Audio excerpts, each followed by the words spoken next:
대체 러시아인이면서 왜 중국 편을 들지 않고 한국 편을 드는 거지? 그리고 설령 세계 무대에서 한국의 지위가 올라갔다고 한들 작은 나라가 버릇없게 기어오르면 큰 나라가 그 버르장머리를 고쳐주는 게 당연한 거지. 대체 내가 뭘 잘못했다고 이 난리야? 러시아 모스크바의 어느 마을에서 다툼을 하고 있는 러시아인과 중국인. 그들에게 과연 무슨 일이 있던 것일까요? 안녕하세요. 저는 러시아에 사는 이반 니콜라예프라고 합니다. 제 직업은 학교에서 아이들에게 역사를 가르쳐주는 교사인데요. 저는 제 직업을 아주 좋아한답니다.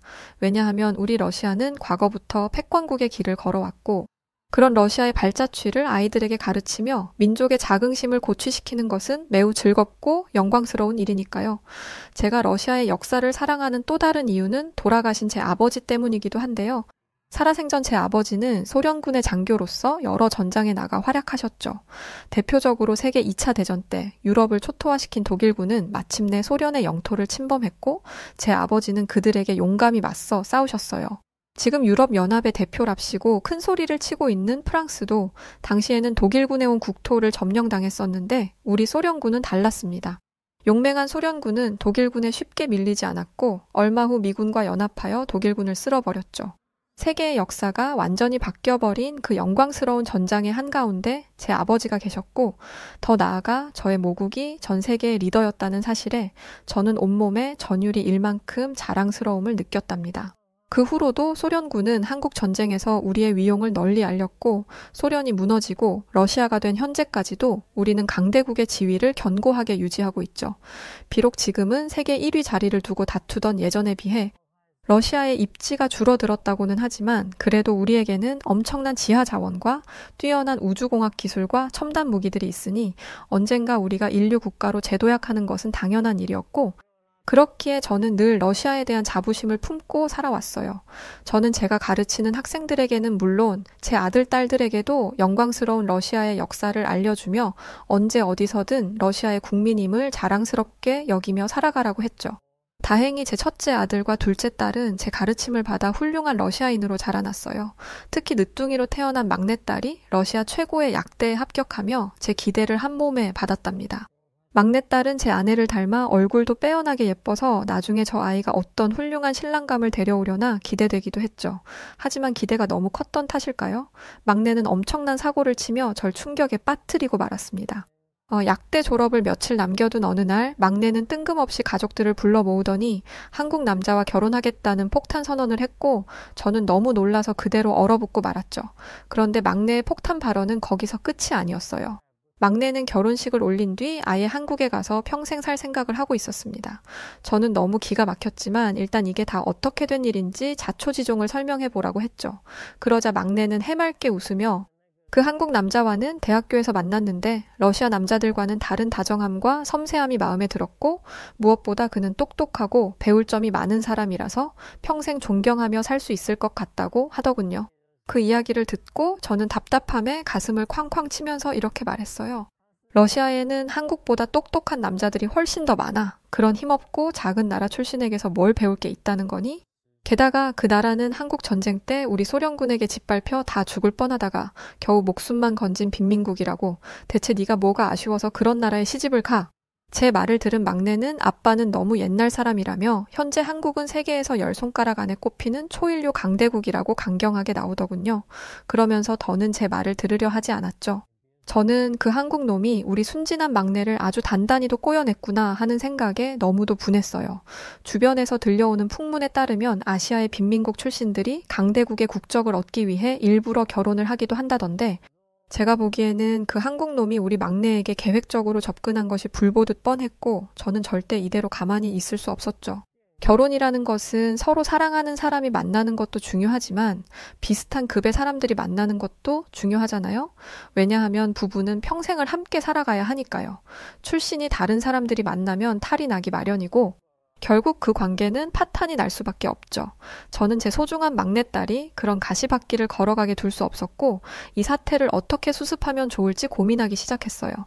무작정 둘의 사이를 갈라놓으면 오히려 역효과만 나을 테고 그 간사한 한국놈이 무슨 영악한 수를 쓸지도 모르니 저는 어찌 해야 좋을지 몰라 머릿속이 복잡해졌죠. 그러다가 문득 저희 동네에 새로 이사온 중국인 가족이 떠올랐어요. 그들은 최근 동네 한가운데에 아시안 마트를 차렸는데 그들이 그곳에 마트를 차린 뒤로 주변에 쓰레기가 눈에 띄게 늘고 벌레가 들끓기 시작해서 동네 사람들은 그들을 별로 좋아하지 않았죠. 하지만 저는 러시아와 중국이 동맹 관계인 것을 잘 알고 있었기에 그 중국 가족에 대해 딱히 나쁜 감정을 가지고 있지 않았어요. 그래서 저는 그 중국 가족에게 찾아가 한번 상담을 받아보기로 했죠. 중국인들만큼 한국에 대해 잘 아는 이들도 없겠다 싶었고 또 그만큼 당시에 저는 절박했거든요. 누구에게라도 한국에 대한 정확한 단서를 얻어서 막내의 결혼을 뜯어말리고 싶었으니까요. 잠시 후 저는 중국인 가족이 운영 중인 아시안 마트에 도착했고 그들에게 간단히 제 소개를 한 뒤 제 사정을 털어놓기 시작했어요. 그러자 그 중국인 가족은 안타깝다는 표정을 짓더니 제게 격하게 공감해 주더군요. 세상에 아주 악질적인 한국인에게 걸리셨네요. 선생님이 생각하시는 것처럼 한국은 아주 가난한 빈민국이에요. 오죽하면 상수도 시설도 제대로 갖춰져 있지 않아서 한국 사람들은 제대로 씻지도 않는다니까요. 그 말을 들은 제가 끔찍하다는 표정을 지으며 당장이라도 토할 것처럼 힘들어하자 중국인들은 제 손을 꼭 잡으며 저를 위로해 주었어요. 그러면서 이런 말을 덧붙이더군요. 선생님의 따님이 차라리 우리 중국인과 교제를 했다면 좋았을 텐데 정말 아쉬워요. 우리 중국은 워낙 부유한 국가라 한국인들과는 차원이 다르게 아주 깨끗하거든요. 워낙 좋은 환경에서 나고 자라다 보니 중국인들은 매일 씻지 않아도 몸에서 아무런 냄새가 나지 않을 정도로 정말 깨끗하고 청결한 국가이기도 하니까요. 그런데 사실 그 말은 조금 이상했어요. 그 중국인의 몸에서는 분명히 불쾌한 냄새가 나고 있었거든요. 제가 고개를 갸웃거리자 그 중국인은 조금 당황하는 듯 하더니 재빨리 다른 말을 꺼내기 시작했습니다. 아이 뭐 그것뿐이에요. 한국인들의 인성은 또 얼마나 더러운데요. 그 나라 사람들은 다들 못돼 먹어서 살기가 아주 나빠요. 아까 제가 한국이 가난하다고 말씀드렸죠? 그래서 그런지 한국에는 공항에 내리면 대번에 보이는 게 노숙자들이라니까요. 그런 사람들이 어찌나 많은지 외국인들만 보면 어떻게든 돈을 뜯어내려고 난리라니까요. 그러면서 드라마나 영화에서는 한국을 좋게 포장해서 내놓잖아요. 외국인들은 한국이 살기 좋은 나라라고 속게 만드는 거죠. 그래야 한국에 올 테니까요. 아주 교활하다니까요. 이어서 그 중국인은 한국인들이 외모지상주의에 빠져있는 괴상하고 이상한 사람들이라며 한국인 비하 발언을 계속해 나갔어요. 천박한 한국인들이 제일 중요하게 여기는 건 얼굴이에요. 그들은 아름다운 얼굴을 가지고 있지 않은 사람들에게는 절대 호의적으로 대하지 않죠. 심지어 한국인들은 흰 피부에 지나치게 집착해서 자신들의 누런 피부를 마치 백인들의 피부처럼 하얗게 만든 가짜 사진이나 영상을 전 세계에 퍼뜨리고 있어요. 하지만 그와 달리 우리 중국인들은 절대 외모로 사람을 차별하지 않아요. 중국인들은 한국 같은 천박한 빈민국과는 근본부터 다른 인류 선진국의 시민이니까요. 그 후로도 중국인들은 계속해서 한국에 대한 험담을 이어갔고 그들의 말을 듣다 보니 어느새 저는 한국이 정말 몹쓸 국가인 것처럼 느껴지기 시작했어요. 그렇게 저는 막내의 결혼을 반드시 말려야겠다는 다짐을 하며 집으로 향했죠. 그런데 막내는 이래저래 복잡한 제 마음도 모르고 그 한국인 남자친구와 신나게 전화를 하고 있는 게 아니겠어요? 그 모습을 본 저는 순간 머리끝까지 화가 나서 이렇게 소리를 질렀습니다. 위대한 러시아인의 긍지도 있고 대체 그런 거렁뱅이 나라에서 온 남자가 뭐가 그렇게 좋다고 이 난리인 거니? 기어코 그 한국 놈팽이와 결혼을 하겠다면 다시는 내 얼굴을 못 보게 될 줄 알거라. 제 말을 들은 막내딸은 깜짝 놀라서 왜 그렇게까지 자신의 결혼을 반대하는 거냐고 묻더군요. 그래서 저는 아까 중국인 가족이 제게 해준 이야기를 그대로 전해주었죠. 이어서 아무리 생각해도 그 영악한 한국놈이 신분 상승을 하기 위해 불순한 목적을 가지고 너에게 접근한 것 같으니 이쯤에서 그놈과 관계를 끝내라고 말하며 저는 막내를 설득하려 했습니다. 하지만 막내는 그 중국인 가족이 말도 안 되는 헛소리를 한 것이라며 제 말을 들으려 하지 않더군요. 중국인들은 원래 한국에 대한 열등감이 심해서 그런 거짓말을 잘하고 다녀요. 속으신 거예요. 실제 한국은 가난하기는커녕 중국을 초월한 강대국이 된 지 오래라고요. 그렇게 말하는 딸은 확신에 차 있었고 저는 그런 딸을 보며 얘가 한국 남자친구에게 이미 세뇌되어 버렸구나 하는 생각에 절망하게 되었죠. 그 후로 며칠 동안 저와 막내딸은 서로 말 한마디 나누지 않고 냉전 기간을 가졌어요. 물론 그러는 동안에도 제 마음은 까맣게 타들어가는 것만 같았죠.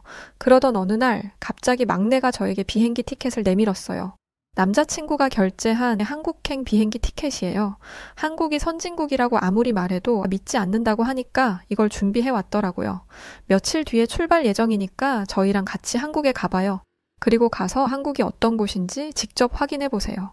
만약 한국을 경험한 뒤에도 지금과 생각이 달라지지 않으신다면 저도 이 결혼에 대해서 다시 생각해 볼게요.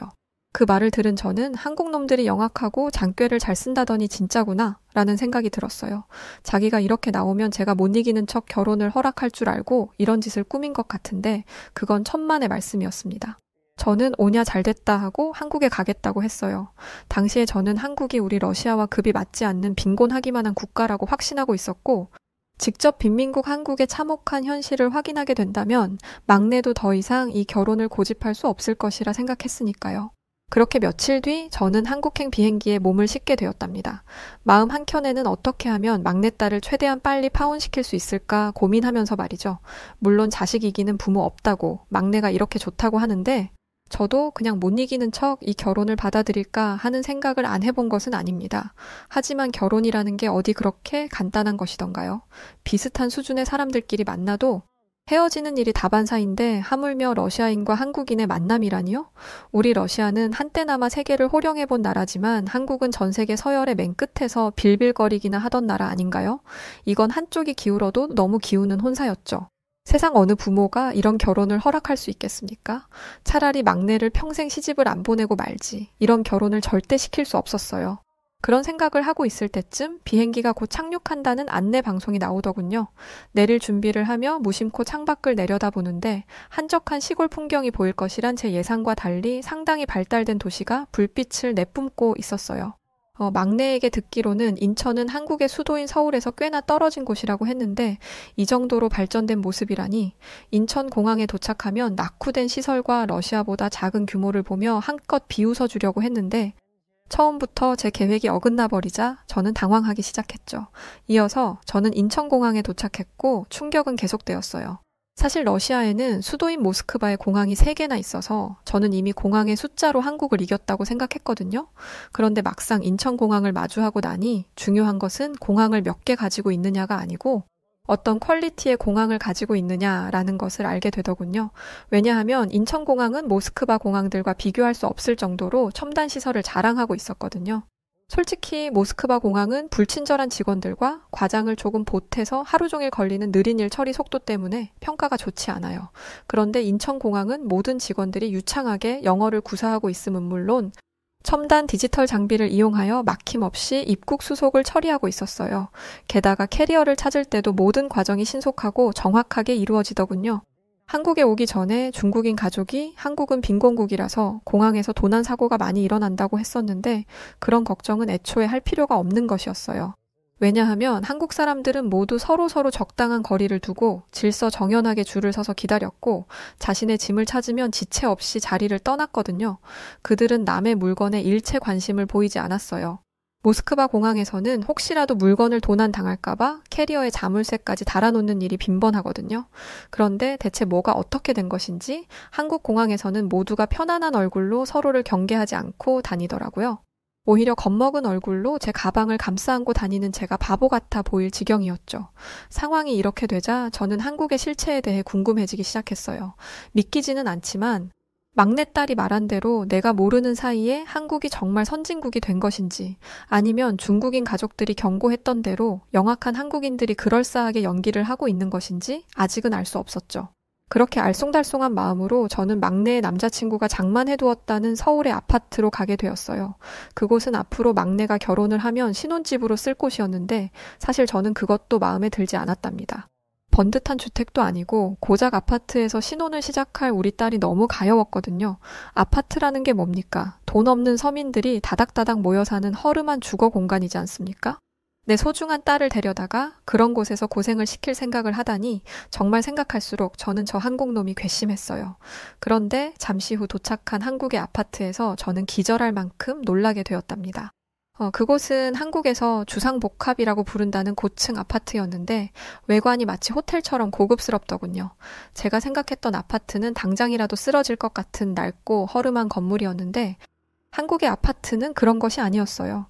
베이지 색감의 대리석 외벽은 아파트에서 품격을 느끼게 했고 아파트 주변에 잘 만들어진 산책로와 공원은 이곳에서의 삶이 얼마나 평화롭고 아름다울지를 상상하게 만들었죠.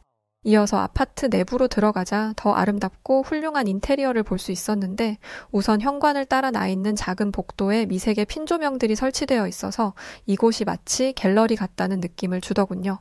이런 세련된 느낌의 인테리어는 러시아의 가정집에서 한 번도 본 적 없는 스타일이라서 저는 속으로 감탄을 내뱉었답니다. 저는 애써 침착함을 유지하며 이번에는 화장실로 들어가 봤어요. 러시아에서 만났던 중국 가족이 한국은 상수도 시설이 잘 되어 있지 않아서 생수를 사다가 샤워를 한다고 했던 게 생각나서 말이죠. 두근거리는 마음으로 수도꼭지를 돌려본 순간 이게 웬걸 깨끗한 물이 콸콸 쏟아져 나오더군요. 역시나 이번에도 중국인이 제게 거짓말을 했던 것이었어요. 저는 괘씸한 중국인들에게 분노하면서도 계속해서 한국 아파트에 감탄할 수밖에 없었는데 제가 제일 마음에 들었던 것은 바로 한국의 보일러였답니다.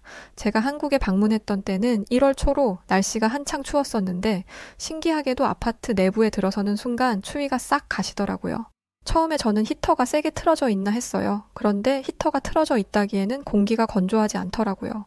알고 보니 한국에서는 겨울에 보일러라는 것을 이용해 실내를 따뜻하게 만든다고 하는데 이 보일러는 실내 공기는 건조하게 만들지 않으면서 기분 좋은 훈훈함을 느끼게 하는 신기한 물건이었어요. 보일러에 완전히 반해버린 저는 당장 러시아에 있는 우리 집에도 이 보일러를 설치하자고 했죠. 그러자 막내는 이제야 한국의 훌륭함이 제대로 보이시냐며 저를 놀리더군요. 괜스레 부끄러워진 저는 애써 아무렇지 않은 척하며 보일러가 좋다는 거지 한국이 좋다는 게 아니다 하고 큰 소리를 쳤어요. 하지만 막내는 제 마음을 다 안다는 듯 조용히 미소를 지을 뿐이었습니다. 솔직히 한국 아파트가 너무 좋아서 인정을 하지 않을 수가 없더라고요. 창문을 닫는 순간 외부의 소음이 차단되는 신기한 샷이하며 빌트인으로 나왔다는 최신식 식기세척기와 냉장고, 오븐, 인덕션까지 이곳은 사람이라면 누구나 한 번쯤 살고 싶을 만한 꿈의 공간 그 자체였어요. 자존심을 다 내려놓고 말하자면 제 막내딸이 이렇게 좋은 곳에서 신혼을 시작할 수 있어서 너무 잘 됐다는 생각이 들 정도였죠. 하지만 어째서인지 그 말이 입 밖으로 나오지는 않더군요. 마음속에서는 이미 한국을 인정하기 시작했으면서도 말이에요. 그렇게 제가 우물쭈물하고 있을 때 마침 저녁을 먹을 시간이 되었고 저는 막내딸 커플과 함께 근처에 있는 삼계탕집에 가게 되었어요. 삼계탕은 몸보신을 위해 먹는 한국의 전통 음식 중 하나로 제 예비 사위가 특별히 저를 위해 고른 메뉴였죠. 저는 그 마음 씀씀이가 예뻐서 삼계탕을 맛있게 먹으리라 다짐했어요. 사실 저는 삼계탕을 생전 처음 먹어보는 것이었고 그게 제 입맛에 맞을지 안 맞을지도 몰랐지만 그래도 이렇게라도 한국을 무시하고 업신여겼던 저의 행동을 사과하고 싶었거든요. 그런데 그런 저의 다짐은 다 쓸모없는 것이었습니다. 왜냐하면 삼계탕은 진짜 맛있었거든요. 뜨끈하고 구수한 국물은 말할 것도 없고 입에 넣는 순간 사르르 녹아버리는 닭고기의 맛도 정말 일품이었어요. 삼계탕을 먹고 있자니 절로 보드카가 마시고 싶어졌는데 제 마음을 읽은 것인지 예비 사위가 인삼주를 주문하더군요.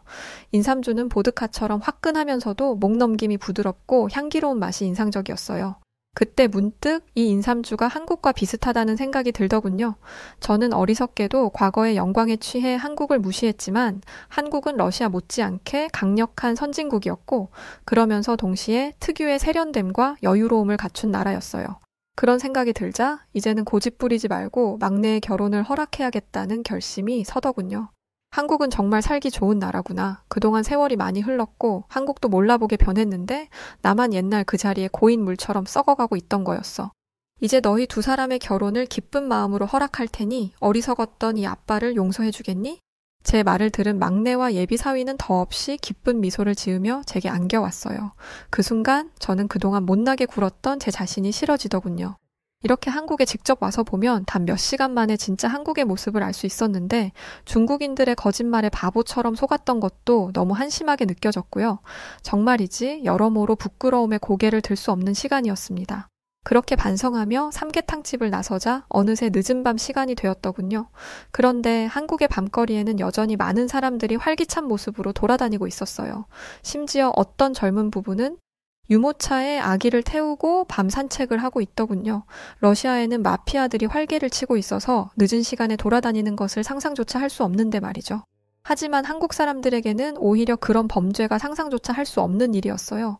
경찰들이 순찰을 자주 돌거나 CCTV가 거리에 많이 설치되어 있는 것만으로 이렇게 평화로운 밤거리가 만들어지는 것은 아니겠죠? 저는 한국의 치안이 좋은 이유가 한국인들의 훌륭한 시민의식과 인성 덕분이라고 생각해요. 기본적인 사회의 질서를 지키려는 의지, 남을 해치지 않으려는 마음, 타인에 대한 따뜻한 관심과 배려, 이 모든 것들이 합쳐져서 안전한 한국을 만든 것이겠죠. 그 사실을 왜 저는 이제야 알게 된 것인지 더 빨리 알았더라면 이미 제 막내딸은 훌륭한 한국 남편과 결혼하여 안전한 한국에서 살고 있을 텐데 하는 아쉬움이 들었답니다. 다음 날 아침 저는 러시아로 돌아가기 전 아내에게 줄 선물을 사기로 했어요. 막내는 엄마에게 줄 선물로는 한국 화장품이 딱이라며 제 옆구리를 찔렀고 그렇게 저희 셋은 명동에 있는 한 백화점에 들렀죠. 그곳에서 어떤 직원에게 주름과 미백 기능성 화장품을 추천받아 구매하려는데 그 직원의 피부가 눈에 띄게 희고 맑더라고요. 그래서 저는 혹시 피부를 관리하는 특별한 비법이 있냐고 물었는데 그 직원은 한국 화장품의 기능이 워낙 좋아서 꾸준하게 바르다 보면 저절로 피부가 좋아질 것이라고 답하더군요. 그러고 보니 한국 사람들은 대체로 다 피부가 눈부시게 희고 좋았는데 거기에 한국 화장품의 기술력이 한몫 타는 것이었나 보더라고요. 하나를 잘하면 열을 잘한다더니 한국 사람들은 가전제품, 디지털 기기, 자동차와 선박에 이어 화장품까지 잘 만드는 것이었죠. 그런 줄도 모르고 중국인들은 한국인들이 피부색을 가짜로 꾸며낸다고 깎아내리고 있었으니 그들의 행태가 정말 한심하기 그지없었습니다. 이런 상황이 계속 반복되다 보니 정말 화가 나더라고요. 대체 그 중국 가족은 무슨 억하심정이 있길래 제게 그런 거짓말을 한 것인지 저는 하마터면 제 막내딸의 결혼을 망칠 뻔한 그들에게 크게 한 방 먹여줘야겠다는 결심을 하게 되었어요. 그렇게 시간이 지나 저는 러시아로 돌아오게 되었고 얼마 후 그 가증스러운 중국 가족을 만나러 갔죠. 그들은 뻔뻔스럽게도 태연한 얼굴을 하고 저를 맞이하며 이렇게 묻더군요. 막내 따님 결혼은 어떻게 되어가고 있나요? 저번에 한국 남자와 결혼하지 못하게 기필코 맞겠다고 하시더니 잘 되셨나 모르겠네요. 아유, 그런데 한국인들은 워낙 징그럽고 끈질긴 구석이 있어서 선생님 생각처럼 잘 떨어져 나가지 않을 거예요. 여전히 한국을 향해 말도 안 되는 음해를 늘어놓는 그 중국인을 보며 저는 참을 수 없는 분노를 느꼈고 결국 그 중국인을 제대로 정신 차리게 해줘야겠다 결심했습니다. 자세를 고쳐 잡은 저는 예전에 아버지가 살아계실 때 배워두었던 소련군의 호신술을 이용해 그 중국인을 순식간에 제압했고 그는 갑자기 왜 이러냐고 울며불며 난리를 치더군요. 그런 중국인에게 저는 이렇게 말했죠. 감히 겁도 없이 러시아와 한국을 이간질한 벌이다. 똑똑히 들어. 징그러운 건 한국이 아니라 너희 중국인들이야. 한국은 너희가 감히 고개를 들고 바라보지도 못할 높이까지 이미 올라가 있다고. 너희 같이 남에게 피해만 끼치는 중국인들이 어딜 감히 한국을 입에 담아 한 번만 더 이런 짓하고 다녔다가는 러시아의 무서움을 보여줄 테니까 각오해. 그리고 왜 이러냐고. 며칠 전에 한국에 직접 가서 내 두 눈으로 똑똑히 보고 왔어. 더 이상 거짓말 하려 들지 마. 알겠어? 제 서슬퍼런 경고에 그 중국인은 겁을 집어먹은 것인지 아무 말도 하지 못하더군요. 저는 이쯤 하면 충분히 알아들었겠거니 하고 이제 그만 돌아가려 하는데 뒤에서 중국인의 중얼거리는 목소리가 들려왔어요. 당신은 러시아인이면서 왜 중국 편을 들지 않고 한국 편을 드는 거지? 그리고 설령 세계 무대에서 한국의 지위가 올라갔다고 한들 작은 나라가 버릇없게 기어오르면 큰 나라가 그 버르장머리를 고쳐주는 게 당연한 거지. 대체 내가 뭘 잘못했다고 이 난리야? 예전부터 한국은 우리 중국을 형님으로 모시던 약소국이었고 나는 그 전통을 계승했을 뿐이야. 저는 그 황당한 주장에 어이가 없어서 주먹을 불끈 쥐고 끓어오르는 화를 겨우 참아내며 이렇게 말했습니다.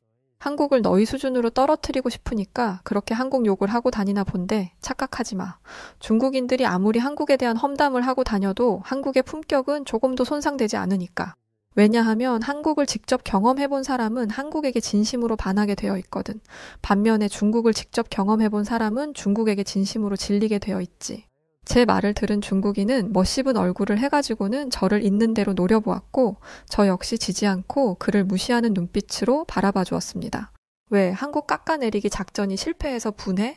제가 이렇게 조롱하자 그 중국인은 한국 사위가 생기니까 중국을 배신하고 이제 한국 편을 드는 거냐며 러시아는 중국과 영원히 한 배를 타야지 라고 억지를 쓰며 혼잣말을 하기 시작했습니다. 이쯤 되자 중국인들의 머릿속에는 대체 무슨 생각이 들어있는 것인지 궁금해지더군요. 한국의 지독한 열등감을 느끼면서도 절대 그것을 인정하지 않고 다른 국가들이 한국과 가까워지는 것을 저리도 악독하게 회방 놓는 저 심보가 대체 뭘까요? 창피한 줄 알고 제발 중국인들이 정신 차리기를 바라는 마음입니다. 물론 바로 얼마 전까지만 해도 저 역시 저들과 같은 모습이었다는 것에 저는 깊은 후회와 반성을 하고 있습니다. 다행히 이제는 한국인 국적의 좋은 사위를 만나 달라졌고 앞으로 절대 그런 부끄러운 모습을 보이지 않겠다고 굳게 다짐했답니다. 요즘 저는 막내딸의 결혼식을 기다리며 하루하루 즐거운 시간을 보내고 있어요. 늦둥이 막내가 결혼을 한 뒤 한국으로 떠나고 나면 한동안 적적하겠지만 그래도 기쁜 마음으로 보내주려고 합니다. 훌륭한 인성을 가진 한국 남편이 언제나 딸아이의 곁을 지켜줄 것이고 무엇보다 우리 딸이 지낼 곳이 세상 그 어느 나라보다 안전하고 선진적인 국가인 한국이니까요. 그리고 딸아이를 만난다는 핑계로 종종 한국에 가볼 수 있다는 것도 요즘 저의 기쁨 중 하나랍니다. 한국의 따뜻한 보일러방에서 지내다가 추운 러시아로 돌아오니 정말 못 견디겠어서 말이지요. 바닥에 등을 대고 누우면 온몸이 사르르 녹아내리는 것만 같았던 그 느낌을 얼른 다시 느껴보고 싶네요. 그리고 예비 사위에게 들어보니 한국에는 찜질방이라는 곳도 있다죠? 거기도 그렇게 따뜻하고 좋다던데 다음에 한국에 가면 찜질방에서 뜨끈하게 등도 지지고 맥반석 계란도 먹어보려고 합니다. 상상만 해도 행복하네요. 그럼 한국에서 보낼 천국 같은 그날들을 기다리며 제 글은 이만 마치도록 하겠습니다. 한국 여러분, 다음에 혹시라도 러시아 아저씨를 마주치면 꼭 인사 나눠요. 프리벳. 네, 오늘 사연은 여기까지입니다. 이런 비슷한 사연들을 많이 들어본 것 같아요. 하기야 워낙에 한국에 처음 오신 분들의 느끼는 감정들이 비슷할 테니까요. 여하튼 따님의 결혼식 축하드립니다. 오늘 사연 어떻게 들으셨나요? 사연이 재밌으셨다면 구독, 좋아요, 알림 설정 부탁드리고요. 지금까지 사연을 읽어드렸던 여우튜브 송은지였습니다. 더 좋은 영상으로 찾아뵐게요. 끝까지 시청해주신 모든 분들 고맙습니다. 그리고 항상 응원해주시는 구독자분들 모두 사랑합니다. 진심으로 감사합니다. 당신만의 여우튜브